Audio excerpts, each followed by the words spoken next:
Okay, so this is the title of our talk today. You'll see it's slightly different to the thing that we put up on Meetup. That's because as Ulick and I were preparing this talk, we realized that we have very slightly different approaches to our preferred way of hiring people. And I should note that the way that we're going to discuss, the two ways that we're going to discuss is not exactly how we do it at WeTransfer, which is where we work. So Ulick and I are senior developers at WeTransfer. You can see that we don't really give a shit about titles. We're both lead developers. I see that joke landed very well with one person. WeTransfer is a company that you may know as a file transferring service, but we actually also have about 5 other different products, one of which is called Paste, which is what we are using right now to do this presentation. Ooh, and yeah, so I'll let Ulick hit it off with Approach A. Exhibiting Approach A. So I'm Ulick, and the Approach A is called a pull request challenge. So the pull request challenge, I know the letters are small, so I will read from the slides a little bit. Again, in the back, the letters are small. So a candidate who does not have enough code to show, or a candidate who just graduated, say, from a bootcamp, a coding bootcamp, and they only have like assignment 1, assignment 2, assignment 3 of the code school on their GitHub, or for not having to require people to have open source code that they can show, or people worked in a very secretive organization which didn't allow them to share their code. That's what it is for. So the Approach A consists of us saying, okay, here is our open source library, which is in this GitHub repo. It has tests. Here is a GitHub issue, which has to be fixed. And you need to open a pull request, which is going to solve that issue or not. But let's talk. And we're going to review this pull request. If we have feedback, then you're going to have to process feedback, or you'll have to contest our opinion and say that we're wrong and you're right.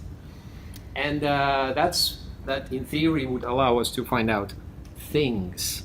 So the objectives in this case, what we want to check with this assignment is something that is not taught in computer science courses and not taught very much on bootcamps. It's how you can read code, because a lot of work that we do often consists not of making code or creating new things, but dealing with things made by others. And when you have to integrate your work into the work of others from the get-go, if you discover unwelcome surprises or if you're having trouble with it, we want to see it early, right?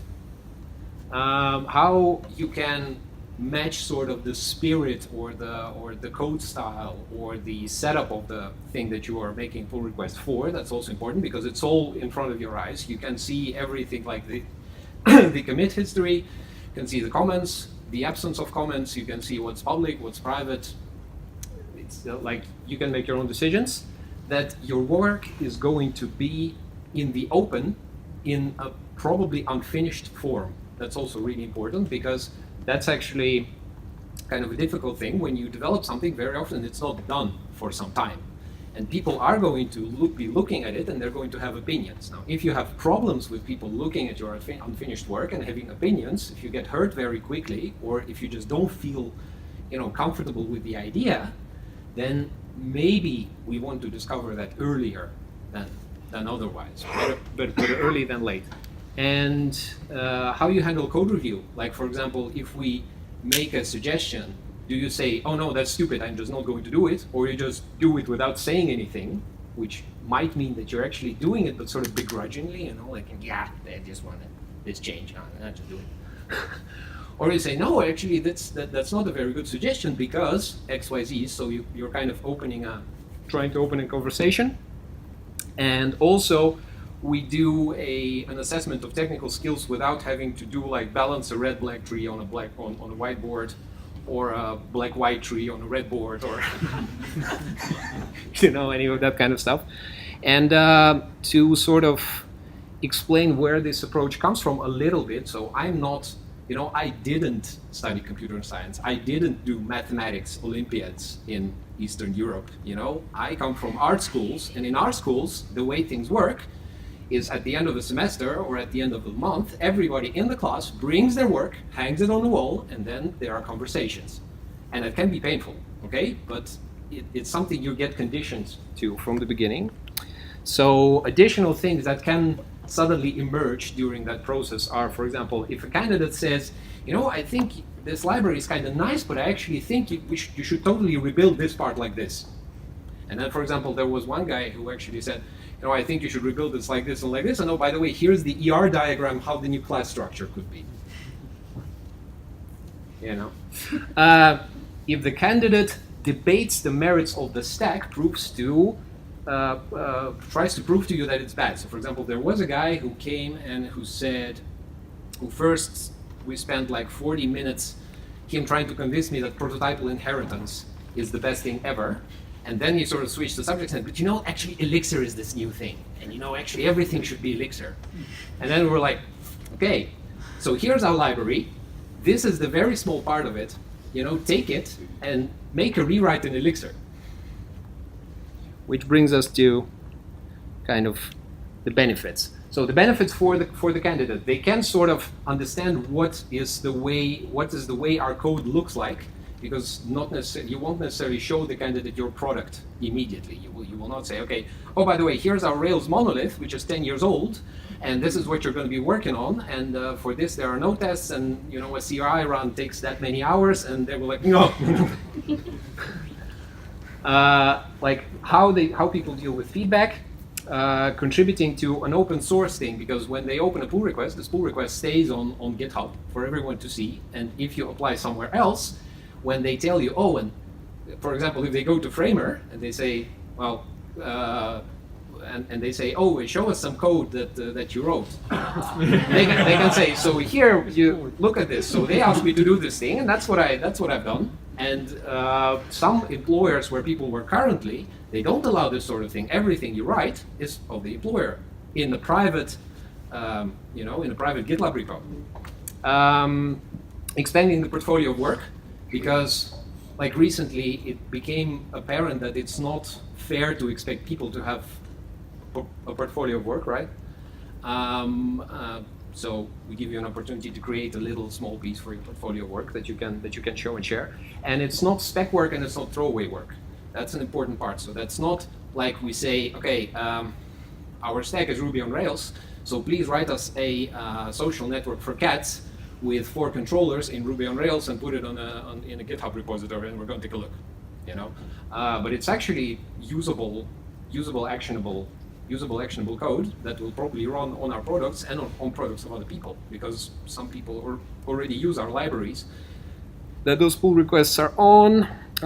Examples, for example, one guy who currently is responsible for the WeTransfer API stuff and now responsible for security. He was a bootcamp graduate, code school graduate, and he's done folder support for our zip library, and he's done it well. It was meant to be difficult for a bootcamp graduate because you have to read the file format specification, you have to figure out where it doesn't work, you have to write tests, etc., etc. He's done it really well. He's still working. There was the guy I told about who said that Elixir is the best thing. He didn't manage to port the module of the Ruby library into Elixir, line by line, even having all the tests available. That's also, telling something. So I guess that's the thing. And we have approach B. So approach B is similar, but a little bit different. So again, a candidate who doesn't necessarily have code available to show us is able to do a take-home code challenge to demonstrate their skills. And typically we go for something that's very small, very realistic, and very relevant to the work that they would actually be doing.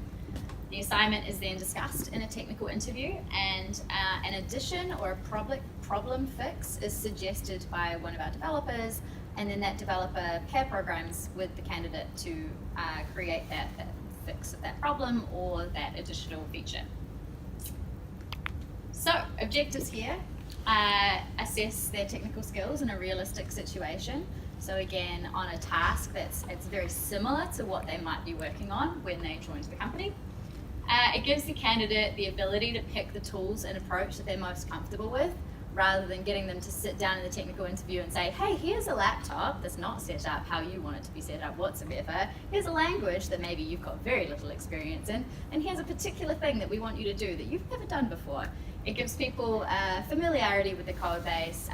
They know what they're doing, they feel comfortable with it, and they can really feel like they are showing their best version of themselves. They can also, it also helps candidates, it also tells us more about how candidates can talk about and explain their code. So by doing that technical interview with us, they have to describe what is going on, and when we are asking questions about it, there's a conversation there that's happening. It also tells us more about how the candidate handles code review in person. So as I'm sitting next to them and I'm saying, hey, the way that you did this function is interesting. Why did you decide to do it like this? And maybe why did you decide not to split it out into a different one? Something like that. And also how the candidate handles pair programming. So the pressure of sitting next to somebody and going through the code can be quite intimidating to people. But I think for effective learning, pair programming is incredibly valuable and is something that we try to do as much as possible. So it's a good indicator for us how people handle that sort of situation. So again, additional perks. If a candidate makes an unusual choice of framework, then it's really interesting, especially if it works surprisingly well. So we typically use React and Redux at WeTransfer, but if you choose to do it in vanilla JavaScript, that's super interesting. If you choose to do it in some random framework that we've never heard of, but it's super clean, super nice code, then that tells us that you're willing to learn and you're thinking outside the box, and yeah, it tells us a lot about your skills. It also gives the candidate the ability to add an element of surprise or personality to the assignment. It gives them a little bit more freedom, and sometimes we've had some interesting results from that, which is really nice to see, a little bit of that human element, but in the code. So benefits for the candidate. It gives them an opportunity to prove their technical skills in a realistic way, rather than theoretical coding questions, the whole whiteboard situation, all that kind of stuff. So it's something that, so they feel like they are doing something that's actually similar to what they might be doing day to day.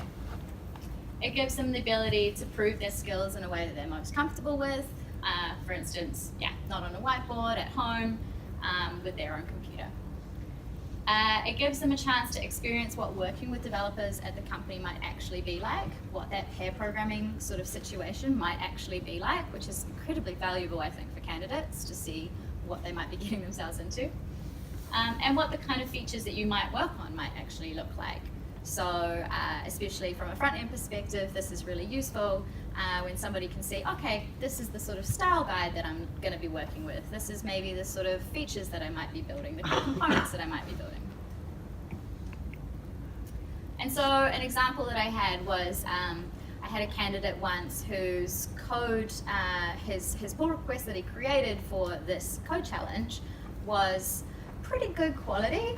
There are a couple of little things I was like, that's a weird tweak, but it was pretty good. And he came in for the technical interview, and we realized very quickly with pair programming with him that, so we were looking at a function and saying, hey, like, maybe this is doing a little too much, maybe we'll pull this out. And we sort of started talking about single responsibility principle, and he had no idea what we were talking about. And I didn't necessarily mind that he didn't know the term single responsibility principle, but he didn't actually understand the concept behind it. And you could tell quite quickly that he had copy-pasted quite a lot of things from a different project. And that was super enlightening. Really, really good way to get into somebody's thought process and why they wrote the code that they did. Yeah, that's an important part with those kind of code challenges and pull request challenges, and because there are sort of two axes that you're evaluating the person on, and the first one is like, would you want to work with this person? Is there a culture fit? Would your colleagues want to work with this person, even if the person is brilliant? And the other one is, how the person is able to do the work, to make the things. And the issue comes when the person scores really high on one thing, but very low on the other. That's when it's really difficult, because people who gravitate more towards like, oh, we need a really good person on the team who can cheer everybody up, and they can be a really nice sort of inspiration for everybody. And the other guys say, yeah, but they can barely, they don't know the Liskov substitution principle. Like how would we even, like, and the important thing is how you choose to, in which order you choose to do those things, because maybe if it's one of them, I think. Yeah. Keep going. And the thing is, for example, if you do the HR screening calls first, or if you interview the person first, that's why, for example, if I do have an opportunity to drink a coffee with the person like Elko has, then I would drink the coffee first before proceeding to those challenges, because it's really hard when you see that somebody can make exemplary stuff, but people who interviewed that person already, they say, yeah, that's a tough cookie. Yeah, I don't know, and then you're like, damn. So and we don't have the answer for this. Like, you can do the one first or the other first. I would probably suggest checking for culture fit first. Like, would you want to be together in the same room with that person for a long period of time? It's like you were saying that I think 3/4 is the importance is on the culture fit, right? Whether you're actually going to be able to work with that person, because technical skills can be learnt reasonably straightforwardly, right?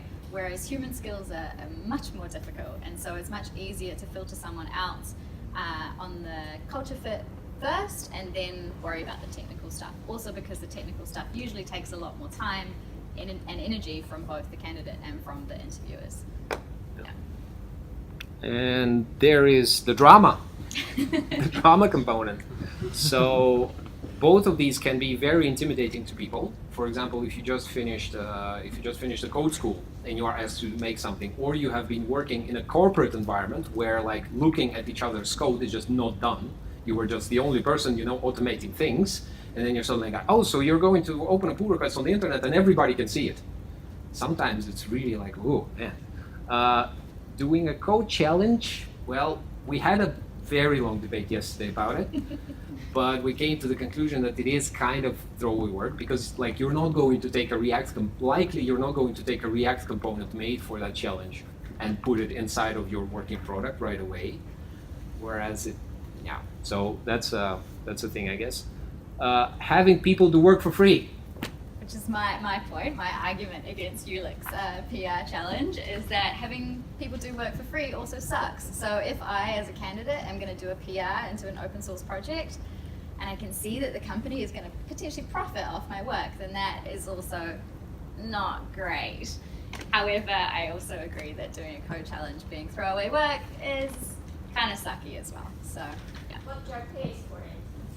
Sorry? What job pays for your hours? Yes, well, exactly. So if we could afford to pay you for your hours for every candidate that we interview, that would be ideal. Oh my goodness, that would be amazing. But I think that's unrealistic to expect of every company. On one hand, it's not unrealistic to expect from every company. On the other hand, if you try to do it, for example, most likely on your company, you will quickly discover that there is finance, and there is invoicing, and there is like, oh, this person already has a full-time job, so they cannot actually send you a freelance invoice because it's going to be badly reflected on the Dutch tax statement, and then all of this kind of stuff.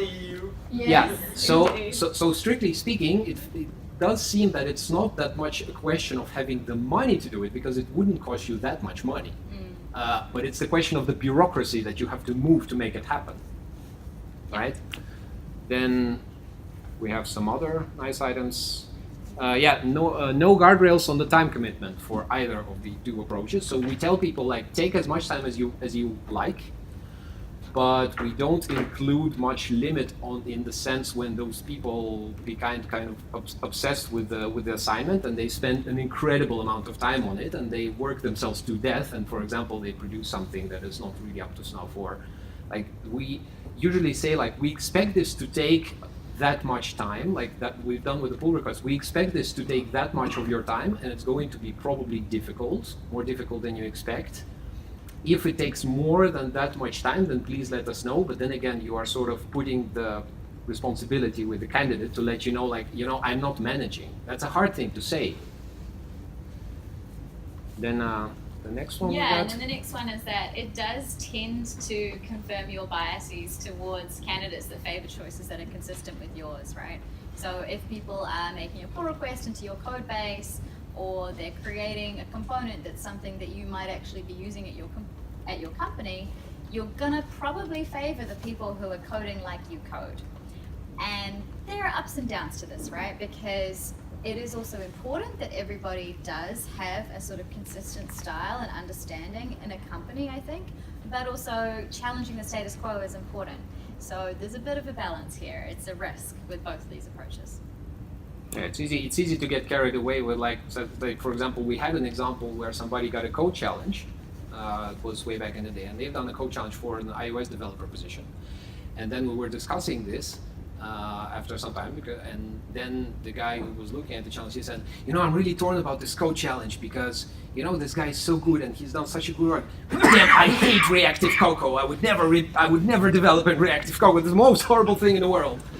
And that's exactly the example. Like, they are not aligned on the stack choices. So, and the last thing, which is which was for me personally the hardest thing to swallow with this approach, is that you want to find out if the person will like to do the work that you're actually doing, and whether they are going to be any good at doing it, and whether they're going to like the work. It can be faked. You are not going to find out with this jet. You really want to find out that somebody is not a fraud and that somebody knows how far they are willing to go and what they're worth, but you won't. And a conversation is better. So for example, if somebody comes to you and says, okay, so here is this stuff that I built and this stuff that I built, and here it was really interesting to do this, and here it was interesting to do this, then you can sort of feel that the person is excited about the work, because the work is ultimately about making things, but you cannot require it of everybody. So that's a conversation works better, and if people have stuff to show, it will work better, probably. And then let's debate, because we've made some statements here, and that's. We want to hear what you guys are doing.